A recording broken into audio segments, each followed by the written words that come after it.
For Nnamdi is, as a leader, exactly what official steps have you taken? Have you written an official letter to the government that you want to secede and the government said no? Who exactly have you been corresponding with in the Nigerian government?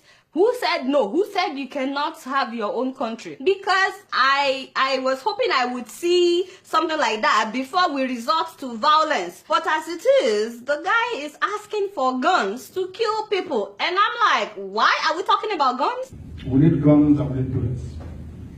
Yeah, that was him at a World Igbo conference in California. I don't understand that. If you want to divorce somebody, nobody say you will go to court and file for divorce. Why guns?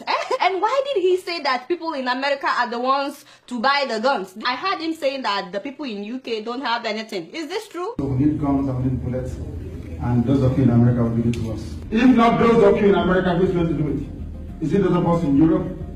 We don't have anything. So those of you that live in UK, you don't have anything. It is the Igbos in America that have money. Okay, I hear you. Also, I would like to ask him why he's been instigating violence. One time like this, he said that people should start burning churches in Igbo land, churches that are owned by Yoruba people. I'm like, why the violence? And not only that, here in the US, this is what he said. On the 22nd of this month, something will happen. It's called the blood moon. Most of you don't know that in 1967, before the war started, there was a blood moon as well. Are you aware of that? It comes once in a while. There was blood moon in 67. There will be blood moon this year. Why? My brother, why? Why? How do you say why in Igbo language? Again, why?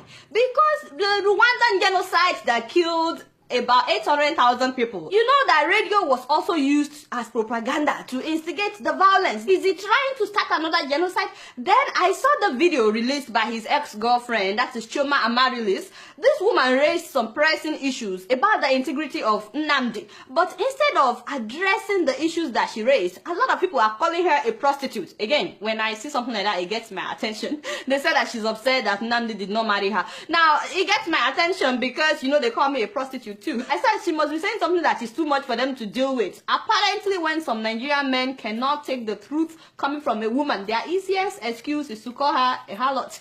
I'm used to that. But if people are willing to die for this man, the director, I think it's proper to look at some of the issues raised by this woman. First of all, she said that Nnamdi is not accountable to anybody regarding the money donated to Radio Biafra. Is this true? One person is the leader, is the director, is the financial consultant, is the money holder. Let's just call it money holder. One person is in control of the money. Okay, so if that is true, I have a problem with it because I know that Radio Biafra solicits for money. On their website, they take all currencies and people are donating. In fact, I heard that there was a time that the director asked for $8 million to launch the attack against Nigeria. According to him, in 2014, he needed $8 million to start the initial whatever that needed to happen in Nigeria. So how do we know that all the money that he's been raising were used justly if there is no accountability? Again, a lot of people will abuse me for talking about this, but if you've donated your hard-earned money, if you are like me working day and night and day, are you not concerned in finding out what your money is being used for? Where are the weapons that he promised to buy? Has he used this money to better the lives of people in Igbo land? Apparently, he promised to start a TV station. Where is it? Again, I'm raising these issues because I want answers. So if you have answers, please don't hesitate, because I can't imagine that he's living large in UK at the expense of donors. Now, the lady also pointed out that Ojukwu in 1957 spent his father's money. I know that he spent millions of pounds, but she said he spent like $250 million. Ojukwu spent $250 million of his parents, of his dad's money. Is this true? In 1957? Like I said though, I really don't know anything. The other thing is it true that the director, Nnamdi, is a dual citizen and he's still traveling with his Nigerian passport? Nnamdi has dual citizenship. Wait a minute. Doesn't he call Nigeria a zoo? So he's carrying the passport of a zoo? Meanwhile, some of his followers are tearing their Nigerian passports on YouTube. The country upon Nigeria, country is very mad open and men. This is it.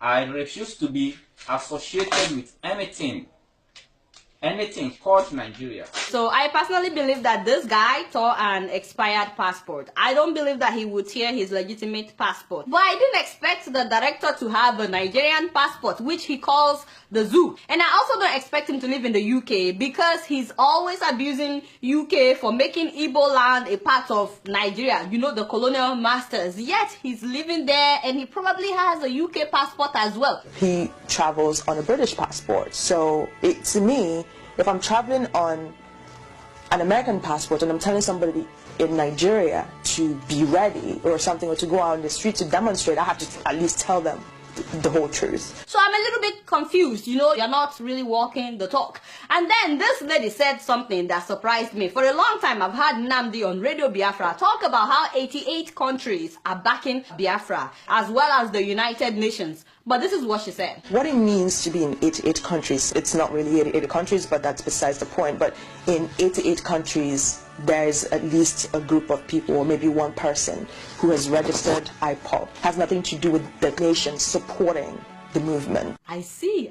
So they have members in those countries. It's not as if the government of those countries are backing them up. Is this true? Because a lot of people are getting themselves in trouble thinking that 88 countries will come and defend them and bail them out. They thought that the United Nations would rescue them. In fact, when he himself was arrested, I personally was expecting the UN and 88 countries to come to his rescue. I didn't hear anything. I was a little bit surprised by that because, okay, never mind. So not only that, the protesters that have been arrested, exactly what did he do to get them out even before he was arrested? According to this lady, it's also a lie when he says that Ijaw people are behind him, the Niger Deltans, and so on and so forth. So it's either she's lying or Nnamdi is lying. Again, me, I'm just looking for answers. If you have one, please write it in the comments. Her last statement is exactly my first point. But let's ask ourselves the question. Who did we ask?